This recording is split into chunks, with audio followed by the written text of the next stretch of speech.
Welcome back to Runaway with Taborland. And if you like hiking, kayaking, fishing, canoeing, swimming in natural spring water in Florida, and more importantly, cave exploration, then I am at the place for you. I am in another Florida state park. This is the Florida Caverns in Marianna, about an hour and a half from Tallahassee. And it is a gorgeous sight. Let me show you around of all the beautiful things. And they have something really cool here. They have a horse stable, so you can actually camp with your horses. Probably not in the same camper. So stick around, I'm gonna show you around. Huh? What? No. What?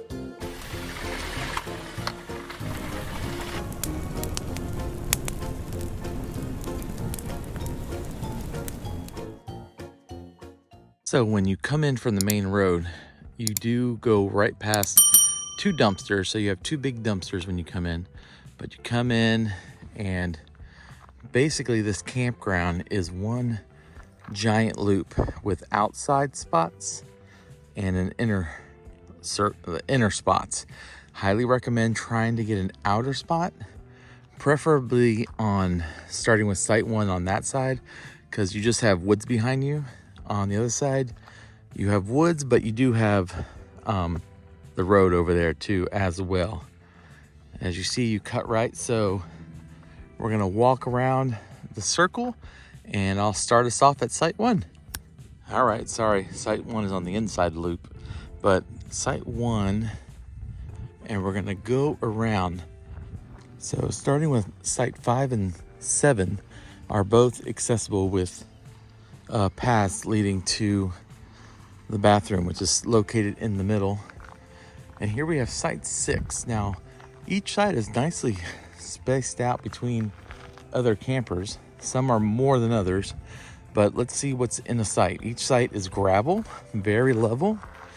In it, you get a fire ring, stand-up grill, picnic table, your clothesline, or I guess they have hooks so you might can hang a hammock for a small person. And you got full hookups, so you got your sewer, your water, and your electricity. Now let's see what's in the box. Let's see what's in the box! So your standard state park box, 50, 30, and for us Runaway people, 12 volt. I guess that's 12 volt. I don't know what that's called. But let's keep going around. So I am on site 12, which is not bad, but site 10 is a really good site. You got some distance from me. It's nice and wide. You got nothing behind you, and you're right across from the restroom. So perfect for runaway people with no or tiny camper people with no bathrooms. Now I'm gonna stop at my campsite because actually I don't have my microphone on and you can probably pick up some wind noise. But let's look at our site. I had to pull the picnic bench out to fit my gazelle, but Runaway fits in there nice. I will also point out the electricity is always far back in the back of the campsite. So you can see my campsite ends there and it's way back there. So good thing I have my extension cord for that little bit of a longer reach, but just kind of be aware. I usually use a short one. I think it's only like 15 feet or 10 feet. It's a real small one. But since we're here, let's look how messy I got my gazelle so far. So here you go. I got my TV set up. I got my fridge, my cooking station, all my food, and the family's coming up right now from Tallahassee, and I got all their chairs set up. So it's looking real nice in the gazelle. All right, let me get my microphone. So I want to point out, if you have the Batwing awning, It did rain a little bit at the house before I left, and I just noticed, I want to open it up, and it does, I don't know if you can see the water. Water did get in here with the top on it. So if you have a Rhino-Rack batwing awning, and it rains, go ahead and open it out and let it hang, because you don't want that thing getting mildew. So just a tip for you that I just found out. All right, now that I got my microphone, hopefully you can hear me better. Let's go finish our walk.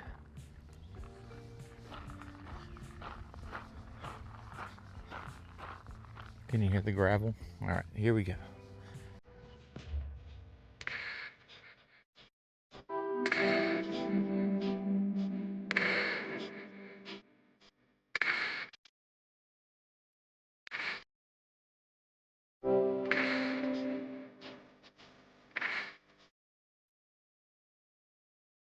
So in the back of the loop, you do have a little creek. In the summer, I bet you a lot of mosquitoes, but nice little creek in the back you can walk down to if you're feeling adventurous. But let's keep on trekking. And on the opposite side of the circle, this site on the end, though I'll get closer to get the site number, is a great one as well, because you got nothing behind you. Man, that's a nice truck, isn't it? That's a F-350. Beautiful. But that's site 18. Let me get you centered.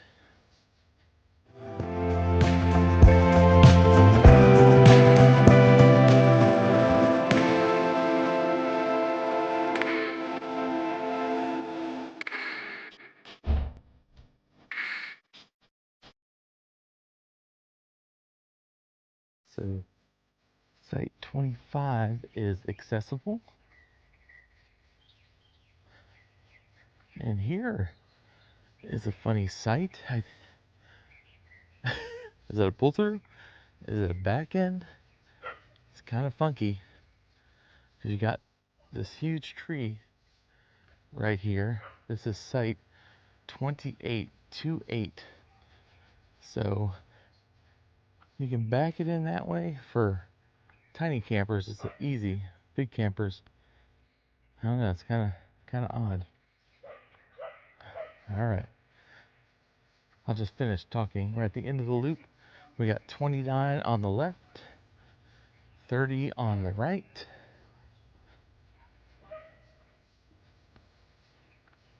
31, and 32. Now 32 is pretty good too, because you got, you're right next to the exit, and you're close to the trash cans. Was that fun? I don't know. Please leave in the comments if you like these. If you like me walking around the loops like this, or you much rather just show you the good sights instead of my shaky camera and sped up. Because I really don't know what people prefer. My mom, she hasn't complained yet, but she's probably gotten sick on a couple. Sorry, Mom. Love you. So there's only one loop, as I probably said before, and there's one bathroom for the campground. But I'm gonna swing you left here. You can buy firewood here. You just purchase it from the guardhouse, and you pick up the wood here. All right, let's tour this bathroom, because it's not bad. You get different amenities at this campground. So at this campground, you actually get washers and dryers. So bring your quarters if you want to use your camper's washer and dryer. And then you also have a book box, which is kind of neat. You can bring a book, take a book, and leave a book. Now the men's on the left and the women's on the right. Let's check out the men's side. So as you come in, The men have 2 urinals, 3 stalls, very clean stalls, just a bit dark in this one, and you have an accessible one. But as you can see in the video, the lights aren't the best here. You have your sink. You have 3 showers, which is kind of cool. At this one, they put the handle on the outside, so when you go in. But there is a bench in here, and there's, let me get in here. There's only 2 hooks, so you might want to bring some hooks with you. Then you have another one, and the accessible bathroom with the shower, and obviously it's not turning off. Oh, one more thing, a baby changing station. Now it is really cold outside and it's really cold in here, so no heat, it seems, in the bathrooms. They have a swimming hole, a natural spring called the Blue Hole Spring. And you have a nice little picnicking area right up front. This area comes with a nice bathroom. All the bathrooms are identical to the one I shot earlier, so I'm not going to go in that one because they're the same. But let's take a look at this blue hole down here. So as a point of reference, right over there is where you're camping in your RV. You can walk through that little path over there. I don't know if you can see it. There's a path right there that'll take you right to it from over there. But yeah, if you're just coming to hang out at the Blue Hole and go swimming, there's plenty of barbecue grills out and about and picnic tables for you to hang out in. Probably that's the best one over there. It's under the tree. So, just so you know, no fishing and no lifeguard. And there are some rules. If you cannot swim, do not enter the swimming area. Pretty sound advice. So this is the dock, the swimming platform, where they do have 2 ladders, and you see me rocking and rolling on this thing. Somebody left some boots, or no, I don't want to think about it. But yeah, this is the swimming area. There's bridges with signs that say danger crocodiles, or alligators. So I guess wait till there's a bunch of people in the swimming area before you get in. Is my advice. Oh, there's a 3rd swim ladder right there. That very blue is probably more blue in the summer, I would guess. Huh. I expected the Rocky Mountains to be a little rockier than this. I was thinking the same thing. But this is a natural spring. I believe it stays the same temperature year-round.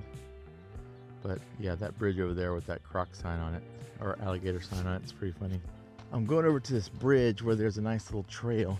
I've been on 2 trails here. I didn't bring my camera, of course, but these trails here at the Caverns are pristine, nicely maintained, easy trails, pretty flat if you're not into the big hill trails like me. Not very athletic, if you know what I mean. But let me flip you around here. So this is the bridge I was just showing with the sign, and it is great. Now, as mentioned earlier, Hurricane, I believe Michael, came through and just devastated all the trees. You can see the tops of them. A lot of them are capped at the top from breaking off, and so there's a lot of deadheads in the water. If you can see that, if you're gonna canoe or kayak down here, there's gonna be lots of obstacles. But this is the swimming hole from a different angle. But look how open this field is right in front of it. Man, if you like flying kites, this is a great place to come and fly a kite, in my opinion. So when you're at the Caverns part, which is next on my list to go check out with the family. The family's coming up. We're gonna go check out the Florida State Caverns, go in the cave and check it out. But I was over there earlier, and there are tons of hiking trails over there that start in there. So you have really nice walking trails there that are well maintained as well, and just really nice trails. I don't know what else to say about trails. It's really nice. All right, here's what I was talking about. It was Hurricane Michael that came through and devastated this park. So if you get a look at it, this is what it looked like before with all those trees, and this is what it looks like now. So big difference. All the trees down. This is where you go to walk down into the caverns, but see all the dead trees, and it was full of life before. And here we go. All right, we're going on our cave tour here at the Caverns, but wanted to show you this fella. Yeah, that's what I look like without my shirt, just so you all know. Right. So they have a nice little waiting area for when you're waiting on your tour. There's a museum up there and restroom, and let's go in here and get our tickets. Ooh. Look at that. Okay, can you go back to...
I think I'm getting the black lung. So I'm at the horse stables, and right off the horse stables, there's a pretty good trail here. This is like the only part that's inclined, and it's really not that bad. But let's go look at the stables. So we can see at the horse stables, it's 36, 37, and 38. And there's only 3 camping spots. But let's check out what you get. 38, 38's a little uneven. Just knowing that when you come in and bring your stabilizers. But you get a picnic table, a grill, a fire ring, water, and electricity. So here's the horse stables. You have little small pens. Looks like there's 1, 2, 3, 4, 5, and 5 stables. Pretty nice for a campground.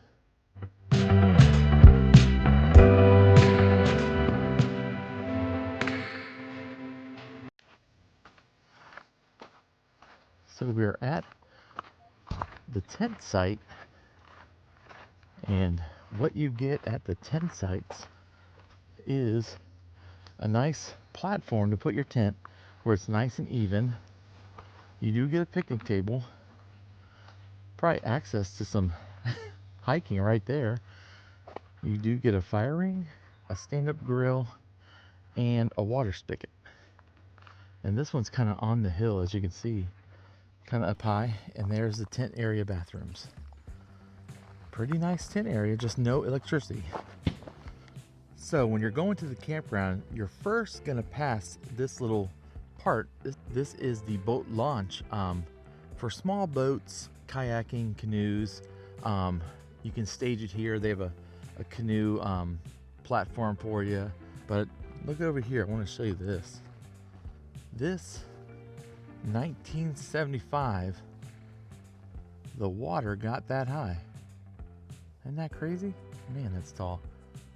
So this is me at eye level. It's kind of hard to judge on the camera, I know. But when you launch, you know, there's that reminder of the wildlife. And for you historians out there, I want to show you the sign. Disappearing River. You can pause it right there and read that if you want. So just past the park, the cave entrance, is the Hickory Pavilion, as you saw on the sign. And this is a really nice pavilion. It's got 2 grills, so it can be shared. One over there and one over there. It even has their own bathroom here at the pavilion. And I know you see campers over there, so I got to try and figure out what that is. I think that might be volunteers. So if you volunteer and help picking up the park and stuff like that, you have your own camping area, if I'm not mistaken, because it is not marked. I did confirm the RV sites behind me are for just the volunteers here. Beautiful sites. It looks like full hookups back there. I see electricity, water, and everything. Don't know if sewer's back there. I can't see that. But they desperately need help here at the Florida State Caverns. So if you would like to volunteer, camping's, I'm guessing camping's free for a volunteer. Sign up and hang out at the Florida State Caverns. It's a beautiful place to volunteer. Also at the guard station is where, is where you can pick up your firewood. Sorry I paused there for a second, but on the floor they have one of those air pressure bells when you step on it that are meant for cars, but my big butt just stepped on it and it went off. Oh man. Oh, well that's embarrassing. All right, getting my Florida State Caverns stamp. No pressure. Man, that's a good one. It's probably the best one I've had. And you're gonna have to get a voiceover because my microphone died. So it's gonna look like a bad Kung Fu movie, but all I really wanted to say was thank you so much for your support for this channel, and thank you so much for watching Runaway with Taborland. And I hoped you enjoyed the Florida State Caverns because me and my family really enjoyed it. Thanks for watching.